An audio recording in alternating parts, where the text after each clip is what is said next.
People here in Canada are expressing their sorrow over the Queen's passing. A book of condolence is available for the public to sign outside the Governor-General's residence in Ottawa. And inside Rideau Hall, a medal ceremony went ahead in part to honour the Queen's legacy.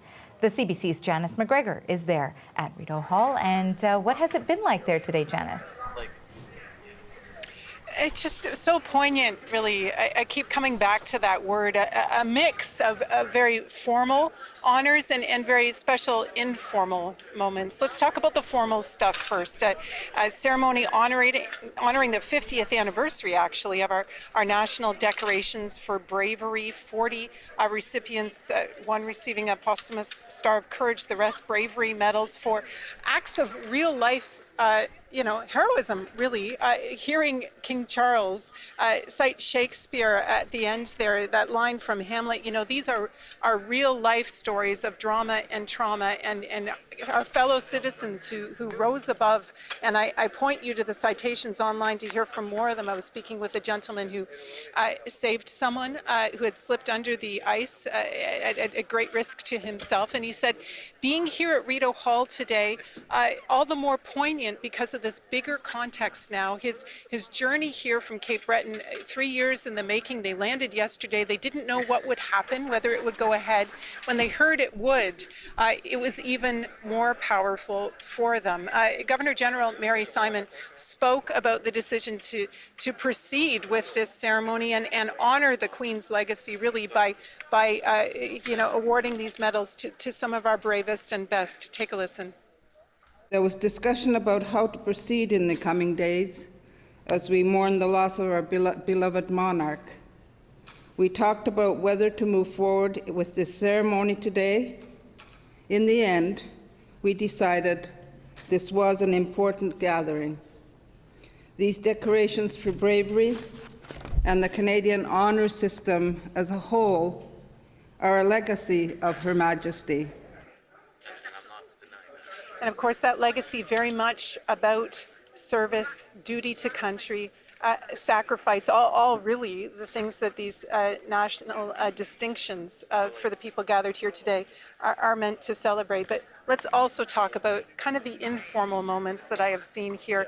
People walking up the drive to the residence to sign the books of condolence, which are just kind of behind me, just to the right of the main door. They're kept outside, so it was kind of two separate things here. The first person to sign, the Governor-General herself last evening, adding some words in Inuktitut, her language, above her signature, personalizing it in that way, and a number of other people putting personal stories down on these pages, wanting to capture how they felt. And I have seen a war veteran, elderly people with walkers and canes being helped to sign their name, younger people too, a former cabinet minister I was just speaking to, people really with all sorts of reasons for wanting to be here and put down their names. Our colleagues from Radio Canada spoke to a few of them earlier this morning. Here's just a taste.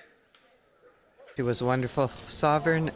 I went over to England and toured Buckingham Palace, and she was actually there that day. I'm just really impressed with the woman and who she was. I think she did an amazing job. We always look to her for strength and security and continuity. She was an amazing monarch, and she represented a lot for Canada. I understood the history of it all, the importance of a constitutional monarchy. Nobody could ever follow the Queen in that manner. I've been crying all day, all yesterday. It's a very sad time for us all. So, good luck, King Charles. And it is this sort of atmosphere that brings emotions to the surface. You see these big old trees planted by global figures, characters from our history books and also our present times, and you reflect on how they are still here, the constancy of some things in nature, even as the world continues to change around us. But the ground's open till 7 o'clock tonight, and there are ways to sign condolence books across Canada at residences of lieutenant governors, at city halls, also one online already well populated with Canadians wanting to share their tributes and their memories.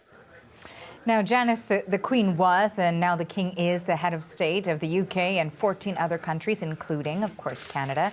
So the death of Queen Elizabeth has triggered a series of protocols and procedures in this country, and that includes details of how the Canadian government will proceed. So how much do we know about that? Well, one of the very official aspects of this will bring me and others back to Rideau Hall tomorrow. You were talking about the Accession Council in Britain. This opportunity for the government there to officially recognize the death of the sovereign and proclaim King Charles III as the new head of that government. Canada is an independent sovereign realm. We too need to have an Accession Council here. And so Prime Minister Justin Trudeau and his cabinet making preparations to be here at Rideau Hall with Governor General Mary Simon as now the King's representative in Canada to go through that process tomorrow, and kicks off really a process by His Majesty's government. We have to get used to saying that.